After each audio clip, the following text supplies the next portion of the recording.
Hello everyone, the topic is principle of superposition. According to this principle, it states that when the number of point charges are interacting in space, the total force on a particular charge is the vector sum of force exerted on it by all other individual charges.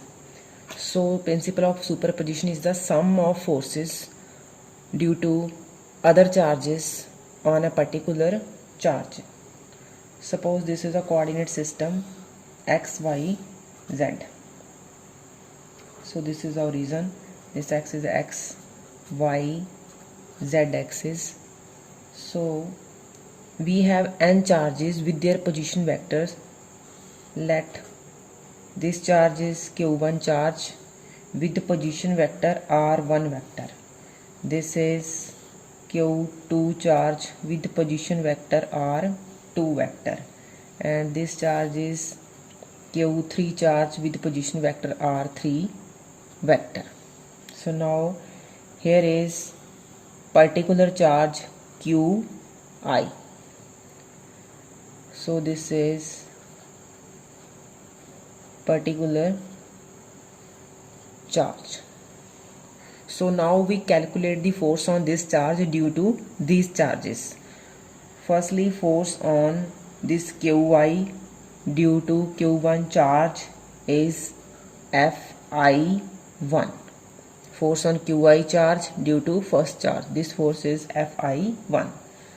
Force on this charge by this charge q2 is Fi2.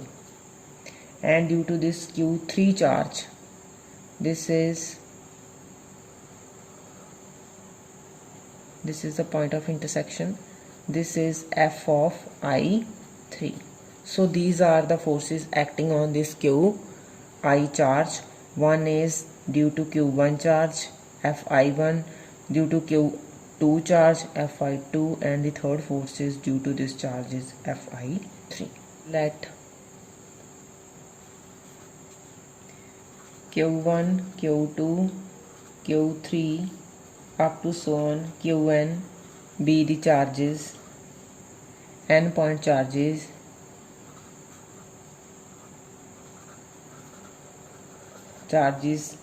placed at a point with position vectors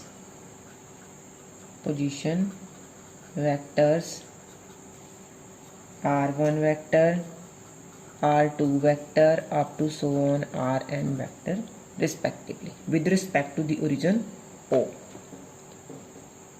So force on qi charge due to q1 charge is given by Fi1 is equal to 1 by 4 pi epsilon naught qi q1 over ri minus r1 cube.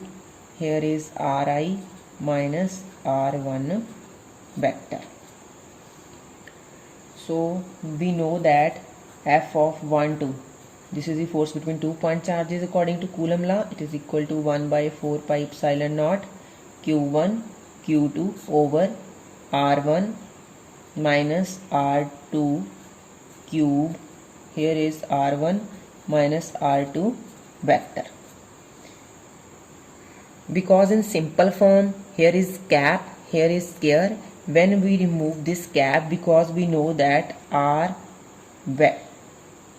cap vector is equal to vector by its magnitude, so that's why here is cube.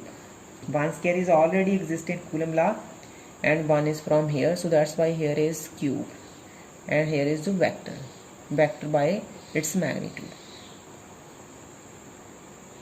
Similarly, force on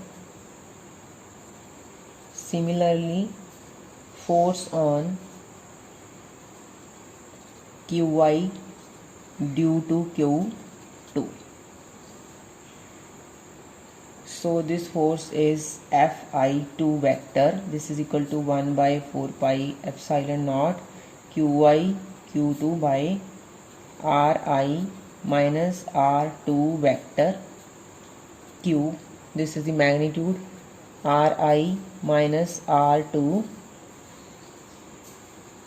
vector. Similarly, due to third charge, for third charge the force is Fi3 it is equal to 1 by 4 pi epsilon naught. Here is qi q3 due to third charge. Here is q3 over ri, only change this 2, minus r3 mod q ri minus r3 vector. Similarly, we can find force on qi due to nth charge. So up to so on for nth charge fi and vector, this is equal to 1 by 4 pi epsilon naught qi qn over ri minus, here is 2, third, for third is third, and for n is, here is n mod cube into ri vector minus 2 3 for nth, here is r n, which is the position vector of nth vector.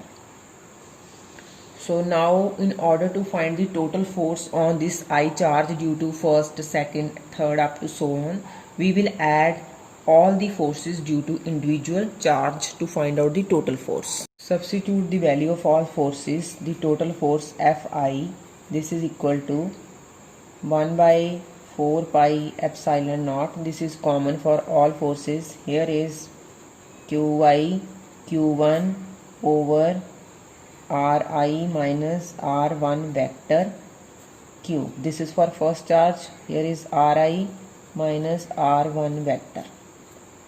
Similarly for second charge is qi q2 over ri minus r2 vector q. Here is ri minus r2 vector. Up to so on for nth charge, here is qi qn over ri rn vector q. Here is ri minus rn vector. So this is the force due to n charges. Now replace it with the summation. So this is the total force. 1 by 4 pi epsilon naught is common. Summation j is equal to 1 to n. J is for first charge, second charge up to so on nth charge. I is particular charge. J is not equal to I. Here is I for particular charge, j for first charge, second charge up to so on. Similarly here is j, here is j, and this j is equal to 1 to n for n charges, and j is not equal to this I, because this I is a particular charge. It is common for all charges. Thank you.